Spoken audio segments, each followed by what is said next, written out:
Alright, y'all. Today we are reacting to short horror stories by Snarl.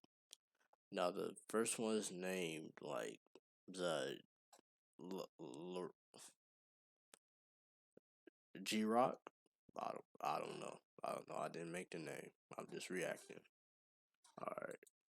Hi, I'm Stephanie Strange. Want to hear something scary? The mystery of the lost boy. People become traumatized by their past experiences, but if you can't remember what those memories are, it might be even more devastating trying to find out. The hunting season was almost over, and the chill of winter had arrived. The huntsman was packing up his gear when he heard a rustling in the woods. He quietly moped deeper into the forest to see if he could make one last kill. He saw brown hair moving slowly between the trees.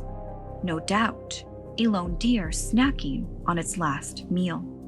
The huntsman looked through the sight on his rifle, and he did a double take. I got that. That was no animal. It was a boy. "Hey!" he called through the trees.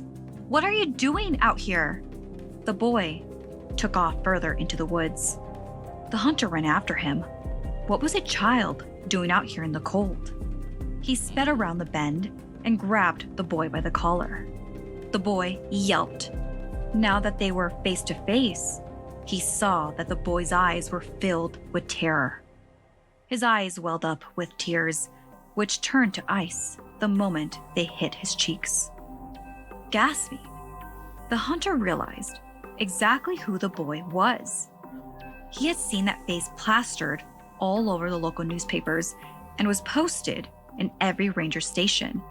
He had been missing for almost a year. A year's "You're crazy. Anik?"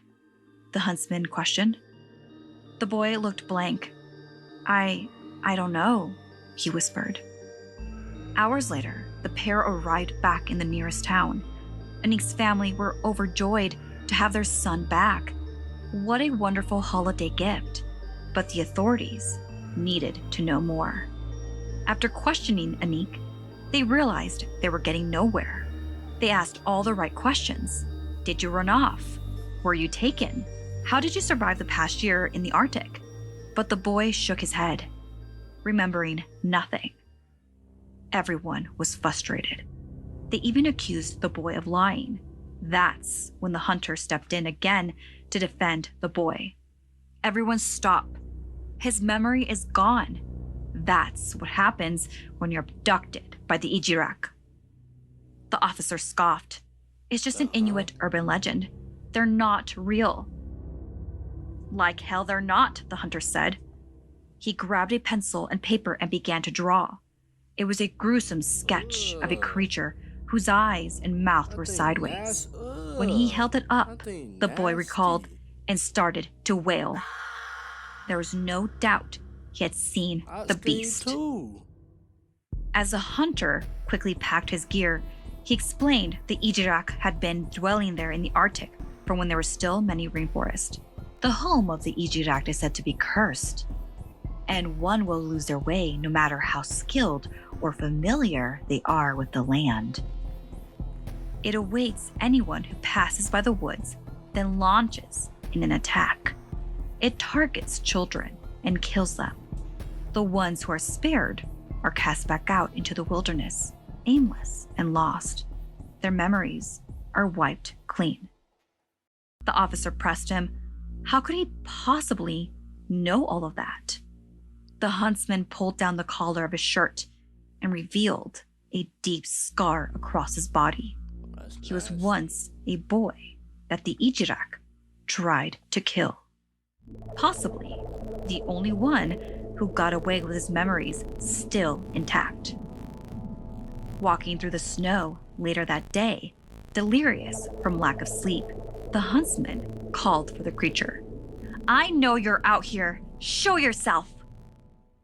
For endless days and freezing nights, he wandered through the woods trying to track the creature, plagued with flashbacks from when he was a boy, dragged by his hair by the beast as he dug his fingers into the ice to try to stop him, starting to run away, then being tossed at full speed into a tree, Finally, the beast raced toward him at full speed, with his sharp antlers piercing the boy's neck, dragging his horns down his chest. Suddenly, a moan startled the hunter from his memories and turned his sight towards the trees. He knew that sound well.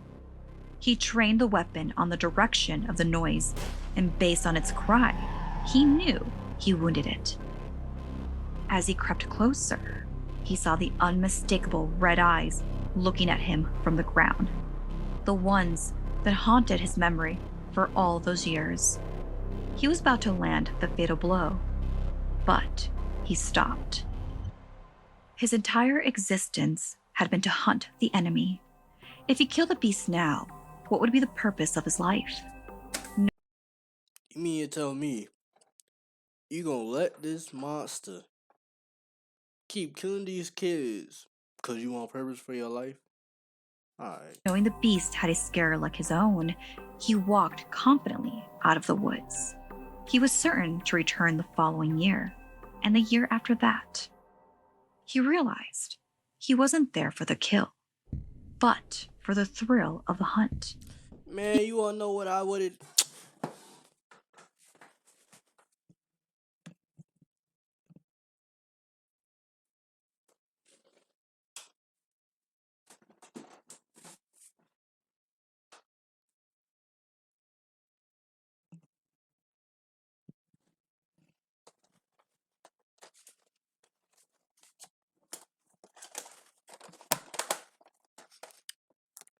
Put your hands up. Even if that meant that Ijirak wandered free, ready to take on another child at any time. Alright, now this one is Sleep Paralysis Horror Story by, once again, Snarl. Hi, I'm Stephanie Strange. Want to hear something scary? Night terror. Sometimes our most terrifying fears follow us through the night, and sometimes those nightmares will be the very death of us and those we love. I nestled under the blanket, staring blankly at the glowing screen of my phone as I scrolled. It was 2 a.m. and sleep had evaded me yet again. My parents kept telling me to just close my eyes and slow my breathing. Unusual things can happen if you don't rest. But having just moved into a new house, I was having trouble falling asleep, and when I did, it wasn't pretty. 6 months had passed, and I was still waking up shaking and trembling, my pillow damp with tears, sheets drenched in sweat. It was because of him, a tall, skeletal man who stalked my nightmares. He had this crooked smile and eyes glowing with the promise of death. And just as I was about to finally doze off, I heard the slashing of a knife coming from my parents' bedroom. I'm probably dreaming, I tried to reassure myself, attempting not to fidget. Just stay sleeping, I told myself. But the sounds continued, again and again and again, and I couldn't take it anymore. I tried to sit up and I could move. Panic set in. In my typical night terrors, I'd be stuck, unable to move, and in full-on sleep paralysis. Only the fantastical setting letting me know I was dreaming. I had never experienced anything so realistic, so plausible. I didn't know if it was having a new level of a nightmare or if it was real. I was about to slide out of bed when I heard the creaks of the wooden flooring from the hallway. Oh my God, this is happening, I thought. I jumped back under the covers and laid still, pretending to be asleep. I could hear a knife scraping a deep scratch along the wall as it slowly drew closer. It took all my willpower to keep my breathing steady, and I could hear snippets of heavy panting and high-pitched giggles. Each horrific sound enveloped me in a cold sweat beneath the covers, listening, waiting. The scraping stopped outside the door, and after a minute or two of silence, I chanced a glimpse of the darkened room. Peeking out from the bedclothes, I could see the outline of a thin man standing just inside my room. A dagger in his left hand, dripping liquid onto the carpet. A scream crept up my throat, but I somehow managed to suppress it. The man approached the bed thinking I was asleep.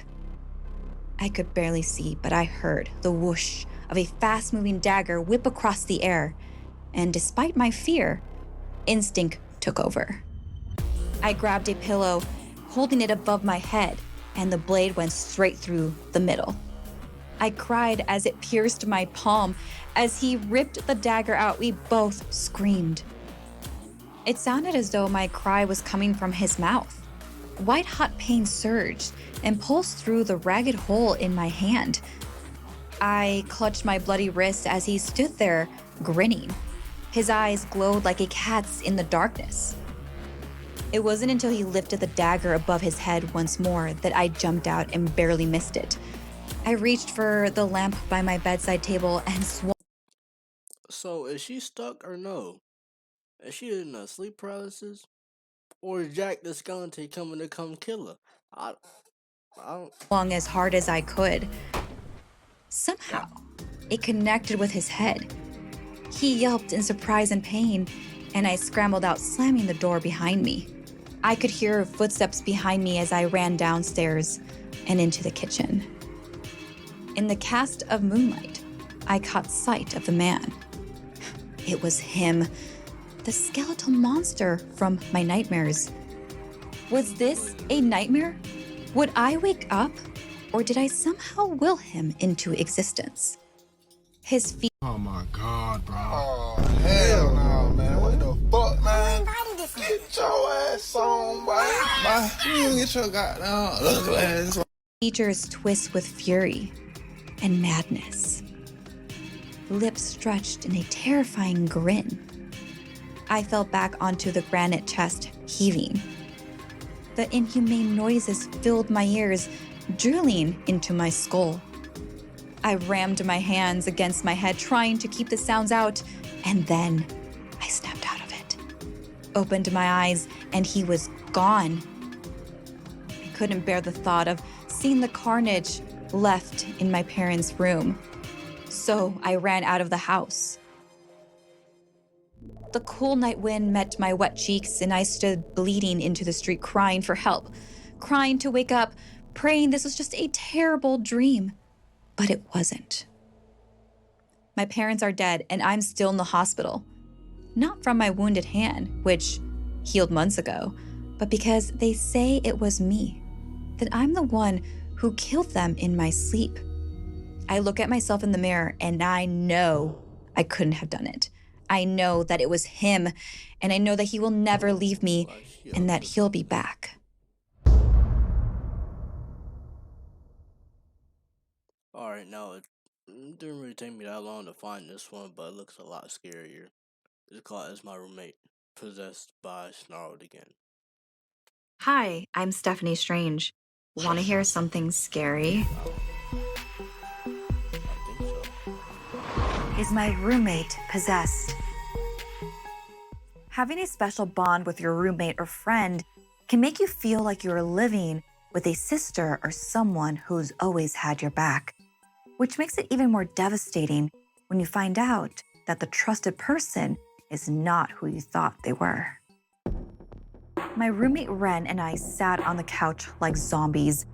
We had been playing video games for 3 whole days straight and eating pizza. It was unusually cold in Sapporo, Japan, where we lived. The gloomy weather outside managed to travel into our small, sunless space. And there we sat until she died and didn't rejoin the game. I continued to play when a pillow pelted me right in the face. "Let's go outside and get some fresh air," Ren said. Not only did I dominate the level, but it was freezing out there. Another pillow came at me, and then another. Finally, one knocked the controller right out of my hand. "Seraphine, Seraphine," I shouted. That was our code word. It meant collie truce. And she stopped with the pillows, but insisted we leave the apartment. I didn't want to. It was dark and brutally chilly. But Ren wasn't giving up, and before I knew it, we were pulling on our heavy coats and trekking out into the bleak city. All bundled up, it wasn't that bad, and it felt good to stretch our legs. As we passed convenience stores and empty restaurants, the city felt dead in these weather conditions. I didn't like the eeriness, but Ren thrived on it. She wanted to stay out all night. We passed traffic lights, headed towards the outskirts of the city and towards the abandoned water station. It had been empty since the 80s, and no one was supposed to trespass inside. We approached the station, and the air was still. Too still. My eyes darted around nervously while Ren using her cell phone as a flashlight. She screamed, nearly giving me a heart attack. I grabbed my phone to turn on the light, but my battery was dying. Then I hear Ren cry out loud with excitement. "What happened?" I shouted. She grabbed me and led me to a trapdoor. Oh, It was you think that's a good idea? Your phone dead. She just screamed. You didn't even want to be here. And now you about to go do it. an entrance into the sewer tunnels. She was thrilled. I Look at her face. You will follow somebody that look like this? was not. As I was listing off all the reasons we should not go down there, she was taken off into the tunnels.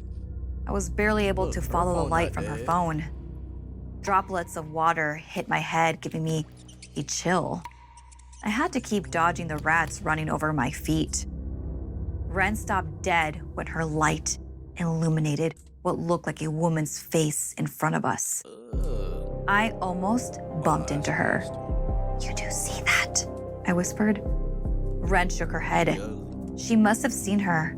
It was impossible to avoid the sinister look in her eyes. Ren called out, "Hello?" But there was no answer. As we slowly moved closer, the light began to illuminate more of the woman. We got so close, it became undeniable. The woman had no body, just a floating, disembodied head. Startled, Ren dropped her phone, leaving us in the pitch darkness. I shouted for us to run. I could hardly see, but I knew what that creature was. It was a Nokekubi. We heard stories about it. It could shapeshift to look like any normal woman by day, but by night, Pause! What is that? it became so hungry, its head would detach from its body while it would search for humans to drink their blood. I felt teeth pierce the skin on my ankle. It felt like sharp knives burying deep into my bones. And with that, I tumbled to the ground. I punched and pounded until it released me. I limped as quickly as I could in the direction of the exit. It seemed like an eternity. I was sure it got Ren. I knew we shouldn't have gone down into the tunnels. Then I heard my name. It sounded like Ren, but I still had no light, and I had to be sure. What's the code word? I shouted. No answer. I asked again, and finally, a light went on. Ren? She said Seraphine. It was a word, but somehow she had that same sinister look in her eyes as a Nokekubi. She took me by the arm, and with that, we walked home. It had been a couple of weeks since that night, and I just felt like something is off. My roommate looks like Ren, but she's different. I think I lost my friend that night in the tunnels. It makes my skin crawl to look at her as we sit watching TV on the couch. This version of Ren doesn't play video games with me anymore. She stopped being her playful, adventurous self, and I never see her eat. But she's got to get her fix somehow. I have to play it cool so she doesn't suspect I know something. Do you have a problem?